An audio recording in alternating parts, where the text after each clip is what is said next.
Hi friends, welcome to SS tube. இன்றைக்கி நம்ம சேனலில் ரொம்பவே ஹெல்த்தியான ஒரு மீல் ரிப்ளேஸ்மெண்ட் ட்ரிங்க் எப்படி செய்கிறது அப்படிங்கிறத பற்றி தான் பார்க்க போகிறோம்.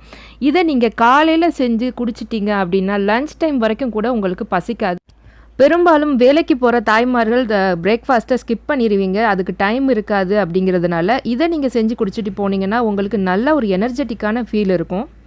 சோர்வு இல்லாமல் நீங்கள் உங்களோட வேலையை சுறுசுறுப்பாக பார்க்க முடியும். எப்படி பண்ணுறது அப்படிங்கிறத இந்த வீடியோவை ஸ்கிப் பண்ணாமல் முழுசாக பாருங்கள். இதுக்கு இன்றைக்கி நான் 4 டேபிள் ஸ்பூன் இன்ஸ்டன்ட் ஓட்ஸ் எடுத்திருக்கேன். இது நீங்கள் ஜஸ்ட்டு கொதிக்கிற தண்ணியில் ஊற வச்சிங்கன்னா போதும், நல்லா வெந்துடும், கொஞ்சம் ஈஸியாகவும் இருக்கும். ஸோ இந்த 4 டேபிள் ஸ்பூன் ஓட்ஸ் எடுத்துகிட்டு அதில் நல்லா கொதிக்கிற தண்ணி ஊற்றிட்டு இந்த மாதிரி ஒரு மூடி போட்டு நம்ம மூடி வச்சு ஒரு 5 நிமிஷம் வச்சிடலாம். உடனே கிண்டி விடக்கூடாது. அந்த மாதிரி நம்ம உடனே மிக்ஸ் பண்ணோன்னா கட்டி கட்டியாக ஆயிரும். ஸோ இந்த மாதிரி மூடி வச்சுட்டு 5 to 10 மினிட்ஸ்க்கு அப்புறமா நம்ம எடுக்க போகும்போது மிக்ஸ் பண்ணி விட்டுக்கலாம்.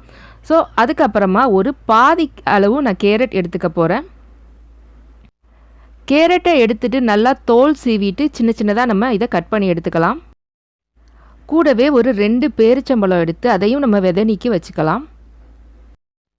ஸோ இப்போ நம்ம இதெல்லாம் ரெடி பண்ணிவிட்டு பார்த்தோன்னா ஓட்ஸ் நல்லா ஊறி வெந்திருக்கும். அதை நல்லா கலந்து விட்டுக்கலாம். ஸோ ஓட்ஸை நல்லா மிக்ஸ் பண்ணி விட்டுட்டு இதை நம்ம மிக்ஸி ஜாரில் சேர்த்துக்கலாம். நான் இன்றைக்கி இதை ஹேண்ட் பிளெண்டரில் தான் அரைக்க போகிறேன். நீங்கள் நார்மலான மிக்சியில் கூட அரைச்சிக்கலாம். ஓகே, கூடவே 2 பேரிச்சம்பழம் நம்ம விதை நீக்கி வச்சதையும் சேர்த்துக்கலாம். கேரட் சின்ன சின்னதாக வெட்டி வச்சோம் இல்லையா, அதையும் நம்ம சேர்த்துக்கலாம்.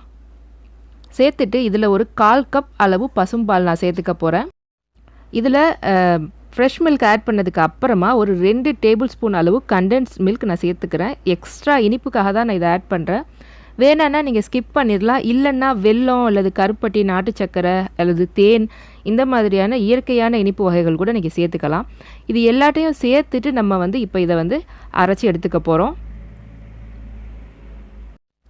காலையில் ரொம்ப சீக்கிரமாக எந்திரிச்சு கிளம்ப வேண்டிய அவசரத்தில் உள்ளவங்க இந்த மாதிரி நீங்கள் காலையில் ரெடி பண்ண முடியாது அப்படின்னு நினச்சிங்கன்னா முதல் நாள் நைட்டே கூட நீங்கள் இதை ரெடி பண்ணிவிட்டு நல்ல ஒரு ஏர்டைட் கண்டெய்னரில் போட்டு ஃப்ரிட்ஜில் வச்சிடலாம். நெக்ஸ்ட் டே மார்னிங் எடுத்துகிட்டு நீங்கள் அதை சாப்பிட்லாம். நல்லா சில்லுன்னு சாப்பிட்றதுக்கும் ரொம்ப ரொம்ப டேஸ்டியாக இருக்கும்.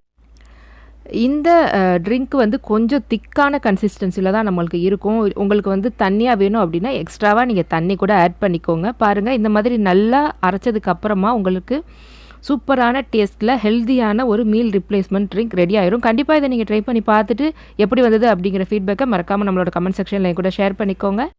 இந்த வீடியோ உங்களுக்கு பிடிச்சிருந்ததுன்னா லைக் பண்ணுங்கள், கமெண்ட் பண்ணுங்கள், மறக்காமல் உங்கள் ஃப்ரெண்ட்ஸ் அண்ட் ஃபேமிலி கூட ஷேர் பண்ணிக்கோங்க. சீக்கிரமே இன்னொரு இன்ட்ரெஸ்டிங்கான ஈஸியான ரெசிபியோட உங்களை நான் சந்திக்கிறேன். அது வரைக்கும் take care, bye. Thanks for வாட்சிங்.